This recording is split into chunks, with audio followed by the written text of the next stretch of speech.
Warm welcome. You're watching News Center. I'm Archana Solanki. The ceasefire and hostage release deal between Israel and Hamas still awaits the final approval. Israel has now said that its cabinet will not meet to approve the deal. Prime Minister Benjamin Netanyahu's office has accused Hamas of attempting to obtain last-minute concessions on some aspects of the deal. Hamas has said it was committed to the ceasefire agreement, which was announced by the mediators. Celebrations erupted in Khan Yunis and other parts of Gaza after mediators Qatar and the United States said that Israel and Hamas agreed to a Gaza ceasefire and hostage release deal following 15 months of war. Israel has reportedly killed 80 people in Gaza after the deal was announced. Meanwhile, both outgoing U.S. President Joe Biden and his successor Donald Trump have claimed credit for hammering out the deal that had been in the making for months. Biden also struck an ominous tone in his farewell address, warning that an oligarchy is taking shape in America. Listen in. After 8 months of nonstop negotiation, by my administration, a ceasefire and a hostage deal has been reached by Israel and Hamas, the elements of which I laid out in great detail in May of this year. This plan was developed and negotiated by my team and will be largely implemented by the incoming administration. That's why I told my team to keep the incoming administration fully informed, because that's how it should be, working together as Americans. We see the same dangers of the concentration of technology, power, and wealth. You know, his farewell address, President Eisenhower spoke of the dangers of the military-industrial complex. He warned us then about, and I quote, the potential for the disastrous rise of misplaced power, end of quote. 6 decades later, I'm equally concerned about the potential rise of a tech-industrial complex that could pose real dangers for our country as well.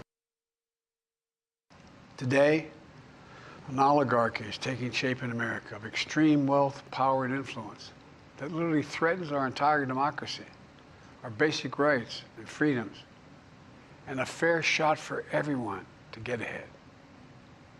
We see the consequences all across America, and we've seen it before. More than a century ago, but the American people stood up to the robber barons back then and busted the trusts. Eric Garcetti, the outgoing U.S. ambassador to India, has welcomed the ceasefire agreement between Israel and Hamas. In his last interview as the U.S. envoy, he also spoke to my colleague Parikshit Luthra about India-U.S. ties under the Biden administration. Take a look. The overnight announcement on the Israel-Hamas ceasefire. The Biden administration, the State Department, has thanked Trump for helping them reach this point. How do you see these developments? You know, first of all, let me just say at the end of my time here, just what a wonderful 2 years this has been. The Indian people have been so deeply inviting, warming. You know, they have taken me in a way that I never expected, even though I've been coming here since I was 14. And I've also seen India be an incredible voice for peace and for progress in the world. I think the announcement yesterday is welcome. We have too much war in the world today. We're both peaceful countries that want to see conflict. As the Prime Minister said, this is not an era of conflict. It should be an era of peace. And I hope we can see hostages come home, and we can see violence reduced, and that we can finally see armies be able to retreat and communities be able to recover. That is the most important, and for families to be reunited who for so long have not been. Right. But what do you think? Do you think now this would lead to lasting peace in the region? Well, you know, lasting peace isn't just achieved one day. It has to be accomplished every single day. And I think one of the places where India and the United States can work on that peace was the announcement during G20 of IMEC, the India-Middle East corridor, a way we could connect literally that old spice route that connected India with the Middle East, and, or as West Asia as it's called here, and Europe. This could be a way to embed peace across borders where we've seen too much conflict, investment to flow, tourists and visitors to come to these areas, and whether it's communications cables, or whether it's energy infrastructure, or whether it's the trade of goods and services, create jobs that are the lasting product that creates peace. Right. What is your worry at this stage? Because when we were hearing Joe Biden's speech, he was talking about how oligarchy is taking shape in America, how a tech industrial complex is being formed, how power is now getting concentrated in the hands of very few politicians and tech billionaires. What do you think is the big worry, and what could we see shaping up in America in the days to come? Well, I personally think we live in some of the most exciting times in human history, but there are also some of the greatest dangers we've ever faced. Obviously more conflict at the same time than ever in our lifetimes. But what US and India show is when we share values and remind that we're constitutional democracies when other countries are not, when we respect the diversity and the rights of all people while other countries don't, that's when we're at our strongest individually and collectively.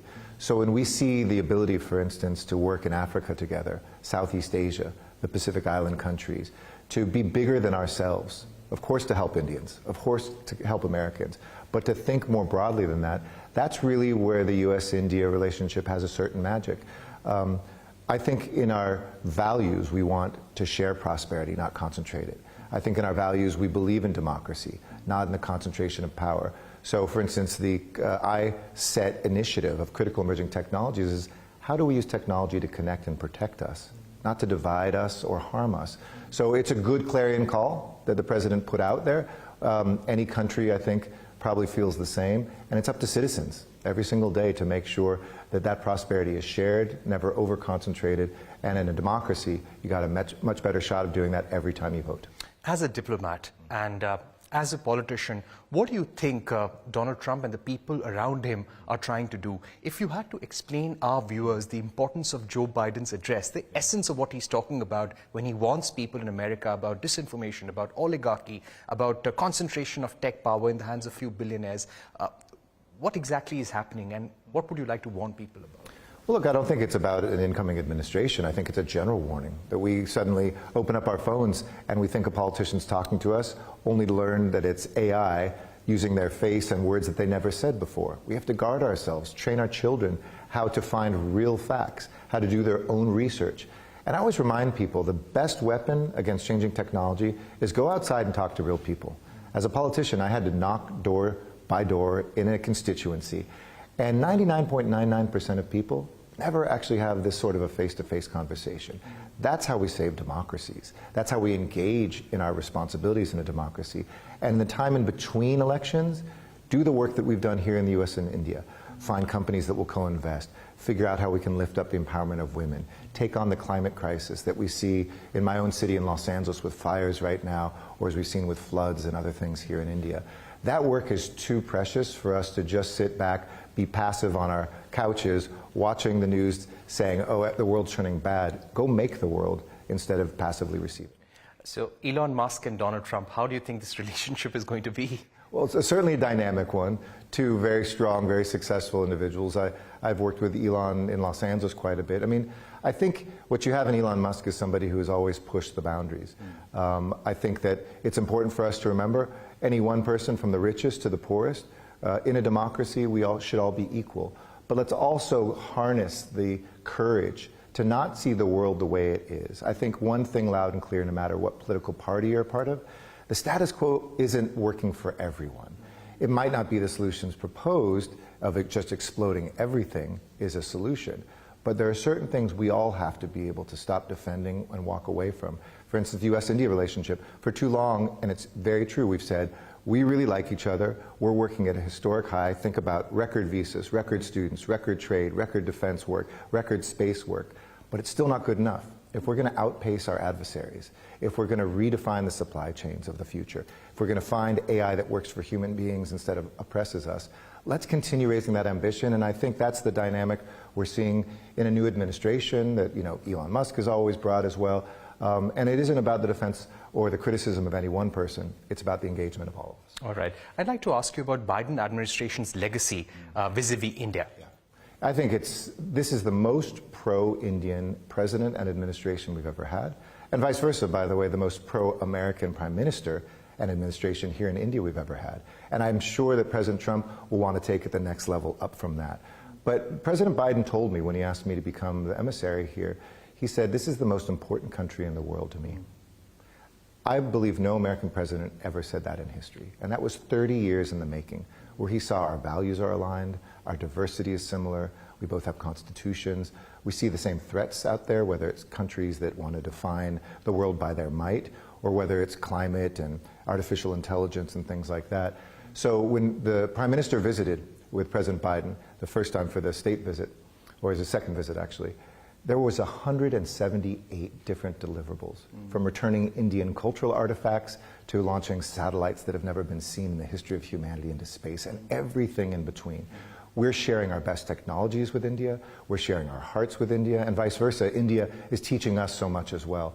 So I think the legacy of the Biden administration will be that a generation ago, this relationship would have been unimaginable. A generation from now, people will look back and say, this is indispensable for the world and for our people. Right. If there were any recommendations on ease of doing business, something which you feel has been an irritant in India-US ties, which can be erased, what would that be? Well, I'm very humbled that I'm sure there's a list for Indian companies in the US. So we're not perfect, we're bureaucratic as well. But it's still a complex place to do business. I'm a big cheerleader for India, and I want to see more American companies investing more, especially as they take supply chain and manufacturing out of places like China. We need to land that here. And this has never been a better place to do business. Great incentives, amazing workforce, infrastructure that's being built out, but it still can go further, faster. So when I see a company saying, well, we're going to go to Southeast Asia because it's a little bit more easy to do business there, the regulations, the real estate, the technologies, the whatever it is, I say, no, come here. But I look forward to an India that continues to accelerate lowering of tariffs, training of the workforce, building out the transportation infrastructure, safeguarding the trademarks. The more India does, I guarantee you, it will pay off in an exponential way. The Panun case and also the Adani case in the US, how is this likely to play out? And is this going to be a problem with India-US relations as well? I don't think there's anything that could stand in the way of US-India progress. You know, a relationship is defined not by whether you love each other. It's clear US and India love each other. But like in a marriage, can you get past your first fight? Or do you know how to disagree and get through it? And I think we're showing that. In the Panun case, it was welcome first step yesterday to see the report come out of the Ministry of Home Affairs, which talked about systemic reform and accountability, which we've been clear. Those two things, which never should happen again, are the three conditions for moving forward. There's still a while to go, but it is a very welcome first step. I can't speak to the other case because that's something that I haven't been read into. But look, we are going to need Indian partners, companies that can work with America, that we can help finance in places, whether it's in South Asia, whether it's in Africa or Southeast Asia. We need things that are not debt traps. We need companies that are not state-owned, non-democratic players. And so I look forward to continuing to deepen that work with all Indian companies in the future. Right. Ambassador Garcetti, All right, time now for a short break. News and updates continue right here.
Welcome back. Infosys has beaten estimates in Q3 with a revenue growth of just under 2%. Quarterly profit rose 11.4% compared to last year. The IT major also raised its revenue growth guidance for the full year to 4.5 to 5%. Reema Tendulkar is here with more on the company's performance. Reema. Thanks so much for that. So Infosys has clocked in a good quarter. In the current quarter, the company's revenue growth in constant currency has gone up by 1.7%. This is ahead of the CNBC-TV18 poll of a 1% growth and also better than what its closest peer TCS has done, which was a flat performance. Margins for the company have gone up by 20 basis points to 21.3%.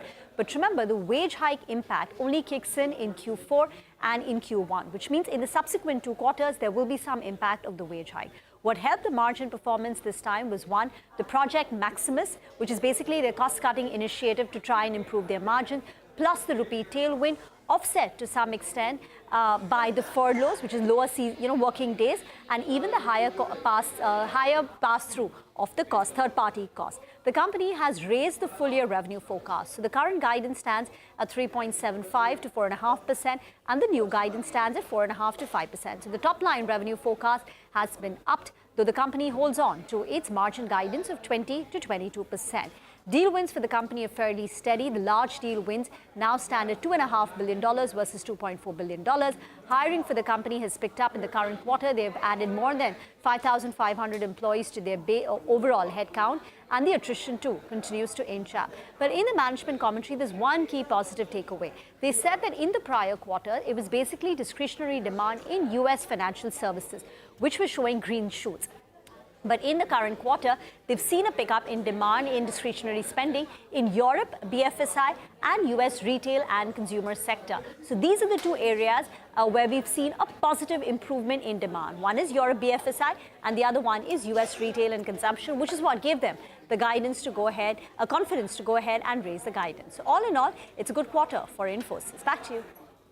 Right, thank you, Reema, for that. Staying with action from the earnings space, Axis Bank reported a weak third quarter with business momentum at a 15-quarter low. Abhishek Kothari is here with us. Abhishek, decode the Axis Bank earnings for us.